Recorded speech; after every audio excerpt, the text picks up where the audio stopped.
Buenos días, queridos alumnos. Vamos a comenzar el repaso de la actividad número 1 que correspondía a la primera unidad de la asignatura Laboratorio Mercantil. La primera unidad habla acerca de los comerciantes y sus obligaciones. En primer lugar, tenemos que indicar, ¿cierto?, cuál es el objetivo de aprendizaje para que ustedes sepan qué es lo que se está logrando, ¿cierto?, con aprender ciertos contenidos. En este caso, la idea es que ustedes puedan identificar, ¿cierto?, cuáles son las obligaciones principales que va a tener un comerciante dentro de la actividad comercial. Para eso, se les entregó 3 guías. Una que habla justamente de los comerciantes y sus obligaciones, una segunda guía complementaria del mismo tema, cuyo título era Los comerciantes, y una tercera guía que se llamaba Constitución Legal de la Empresa. La idea era que pudieran, ¿cierto?, recabar el mejor tipo de información para que puedan tener la respuesta de la manera más concreta. En primer lugar, de acuerdo, ¿cierto?, al apunte que aparece más arriba, ahí está todo el resumen de la materia, tenían que contestar, ¿cierto?, las preguntas que aparecen más abajo. En primer lugar, como base y como algo importante, es que ustedes puedan reconocer el concepto de comerciante según el Código de Comercio, ¿ya? De ahí la relevancia. ¿Por qué? Porque tenemos muchos mitos relacionados con el concepto de comerciante y lo asociamos muchas veces, ¿cierto?, con el comerciante ambulante. Por lo tanto, la idea era diferenciar quiénes son realmente comerciantes de acuerdo al Código de Comercio. En segundo lugar, una vez que ya tenían identificado quiénes son los comerciantes, la idea era que ustedes pudieran indicar cuáles son los requisitos para ser comerciante, ¿ya? Básicamente, de acuerdo al apunte, son 4 requisitos primordiales, ¿ya? Dentro de estos mismos requisitos, en la pregunta número 3 le preguntaban ¿qué es la capacidad para contratar? Ya que no todas las personas, ¿cierto?, pueden ser comerciantes de acuerdo a los requisitos que se señalan. Eso lo podían también complementar con la guía número 2. En la pregunta número 4 dice, indique las obligaciones que tienen los comerciantes. Aquí se les pedía solo nombrarlos. Y esto ustedes lo podían encontrar, ¿cierto?, aquí desglosado. Si yo leo el título general, dice obligaciones de los comerciantes. Y le empieza a enumerar las municipales, las sanitarias, las contables, las tributarias, las laborales y las previsionales. Esas son las 6 primordiales, ¿cierto?, obligaciones que tienen los comerciantes. En la pregunta número 5 le preguntaban, según el Código de Comercio, ¿qué se entiende por la expresión profesión habitual? Que también la respuesta la podían complementar en la guía número 2. ¿Ya? La pregunta número 6 dice, indique 2 ejemplos de cada una de las obligaciones de los comerciantes. Y aquí muchos alumnos, ¿cierto?, perdieron mucho puntaje. ¿Por qué? Porque en primer lugar, la pregunta 6 estaba relacionada con la pregunta 4. Aquí ustedes nombraban las obligaciones, pero en la pregunta 6 ustedes tenían que dar 2 ejemplos de cada una de esas obligaciones. Por lo tanto, si yo voy más arriba en mi guía, tenía que ir dando 2 ejemplos de las municipales, como por ejemplo, hay que declarar, ¿cierto?, el capital propio en un formulario que entrega la municipalidad. También, ¿cierto?, hay que obtener la patente del negocio para que la municipalidad autorice, ¿cierto?, de que este negocio funcione. Ahí teníamos 2 ejemplos. Entonces, por cada una de estas obligaciones, el alumno tenía que dar 2 ejemplos. Esa es la pregunta 6. En la pregunta 7 dice, ¿qué debe hacer todo comerciante con las cartas o documentos que recibe y con la que despacha en relación a su negocio? Esa pregunta es muy importante porque cada negocio tiene que ser ordenado y dejar, ¿cierto?, un respaldo de cada documento que pasa por la empresa, ¿ya? Por lo tanto, esa pregunta la podían responder dentro de las obligaciones, ¿cierto?, contables. Ahí está. Ahí tenía la respuesta, ¿ya? Por otro lado, le preguntaban, indique los libros de contabilidad que está obligado a llevar todo comerciante. Aquí era la idea que ustedes podían diferenciar entre los libros obligatorios y los libros auxiliares que tiene la contabilidad de una empresa. Por lo tanto, básicamente aquí apuntaba a 3 libros contables, ¿cierto?, que toda empresa debe llevar para el orden, ¿cierto?, de los gastos y los ingresos que ésta tenga. Entonces aquí igual se cayeron porque muchos colocaron ambos tipos de libros y aquí decía que están obligados. Y eso también lo podíamos encontrar dentro de las obligaciones contables, ¿ya? Ahí aparecían cuáles eran esos libros. En la pregunta siguiente dice, ¿qué profesionales son los encargados de llevar la contabilidad de los negocios? Si es una pequeña empresa, muchas veces estos servicios se contratan de forma externa. Si es una empresa más grande, existe un profesional, ¿cierto?, que está capacitado para llevar la contabilidad de la empresa y además es el que está autorizado para firmar y realizar los estados financieros o la presentación de impuestos de la empresa. Entonces se preguntaba por ese tipo de profesional. La mayoría respondió bien con respecto a esa pregunta. Era una pregunta, cierto, que no salía en la guía, pero sí es de cultura general y también la podíamos encontrar en internet.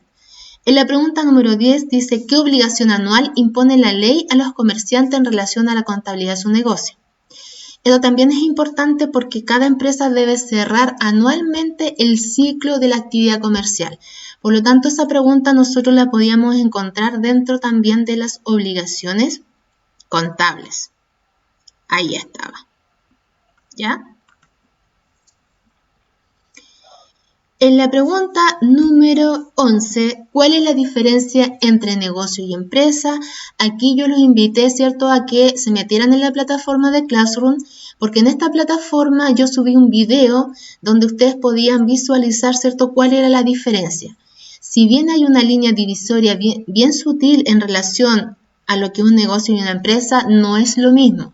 ¿Ya? Son conceptos parecidos o de uno, ¿cierto?, se llega al otro. Entonces, la idea era que pudieran diferenciar, ¿cierto?, qué es lo que es un negocio y qué es una empresa propiamente tal, ¿ya? En la pregunta número 12, si bien no salía tan textual en la guía, también la podríamos encontrar fácilmente en internet. Todas las empresas tienen que declarar un impuesto que es el IVA. Y ese impuesto, ¿cierto?, se declara mensualmente. Entonces, preguntaban, ¿cierto?, cuál era la fecha en la cual esta empresa tenía que pagar ese impuesto. ¿Ya? Si bien dentro de la materia uno explica esto y como no se dio el tiempo para poder explicarlo, es que se le consultaba cosas que ustedes pudieran investigar a través de internet.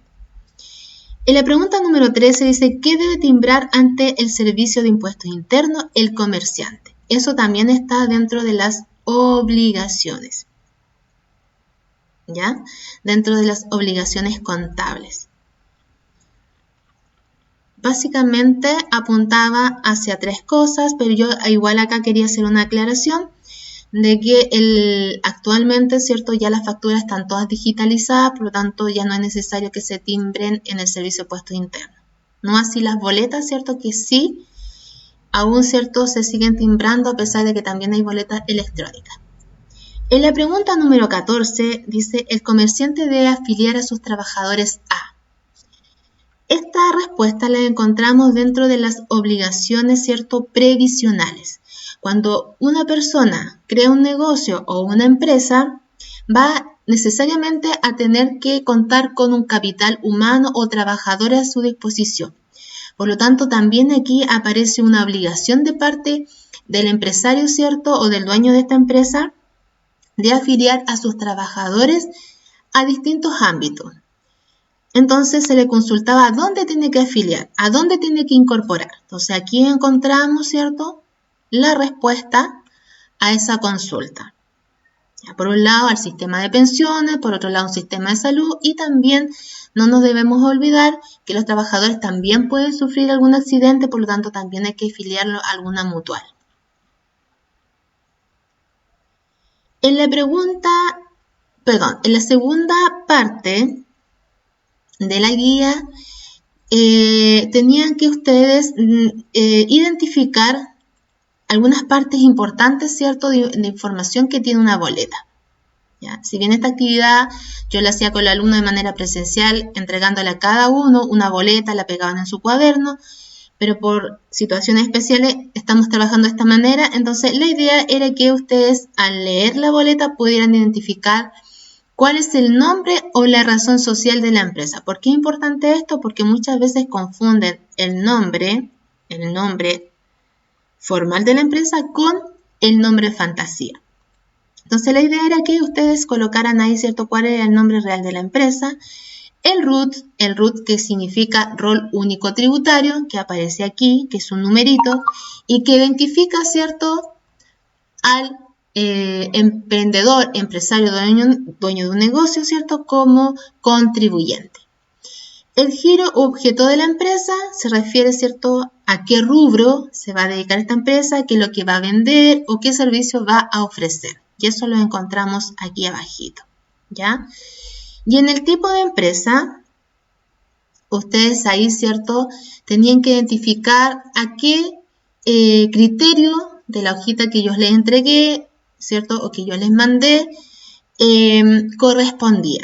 ¿Ya? En este caso, si yo leo aquí, dice SPA, Sociedad por Acciones. Entonces, si yo voy al tipo de empresa según la constitución legal, existen las unipersonales y las sociedades. En este caso, ¿cierto?, vendría siendo una sociedad.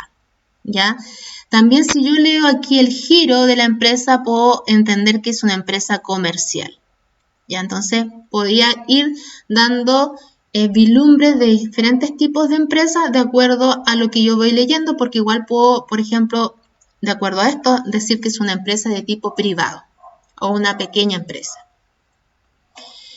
En la siguiente pregunta era, ¿cierto?, más bien de tipo interactiva, donde la idea era que ustedes pudieran acercarse a algún almacén de su barrio o algún contacto con algún familiar o amigo, ya sea una fotocopiadora, una librería, una panadería, un negocio, un kiosco, y pudieran preguntarle a la persona, ¿cierto?, dueña de ese negocio, ¿cuál fue el primer paso que tuvo que dar cuando tuvo que instalarse con su negocio? ¿Y dónde tuvo que ir? ¿A qué instituciones?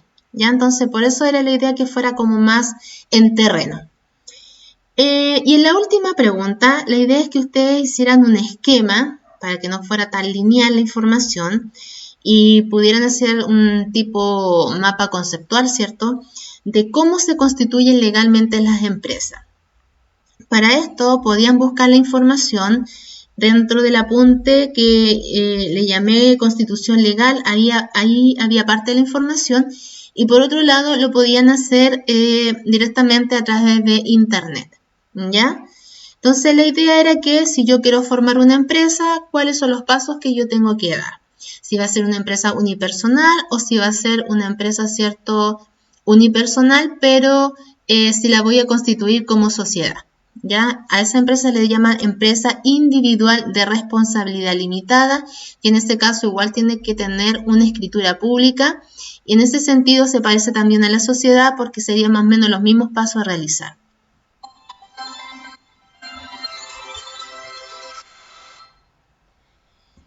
Y en eso consistía la guía.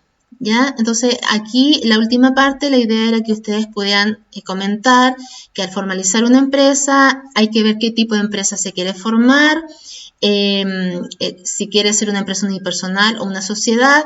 De ahí deriva, ¿cierto?, a la contratación de los servicios de un abogado, y del abogado, ¿cierto?, había que posteriormente asistir a una notaría para hacer la escritura pública, y de la escritura pública después hacer un extracto y publicarlo en el diario oficial, o también, ¿cierto?, publicarlo en el conservador de bienes raíces. Y así después venían una serie más de instancias que tenía que ir haciendo la empresa. En eso consistía la guía, que era un resumen más o menos de todo lo que tiene que ser una persona, ¿cierto?, cuando quiere formalizar una empresa, quiere pertenecer a este mundo, ¿cierto?, de los negocios, y entender, ¿cierto?, que los comerciantes de por sí hay una formalidad, y al haber una formalidad existen ciertas obligaciones donde ellos tienen que responder frente a varias instituciones. Vamos a terminar aquí el repaso de la guía para que posteriormente podamos comentar en otro video, ¿cierto?, la guía número 2. Que estén bien.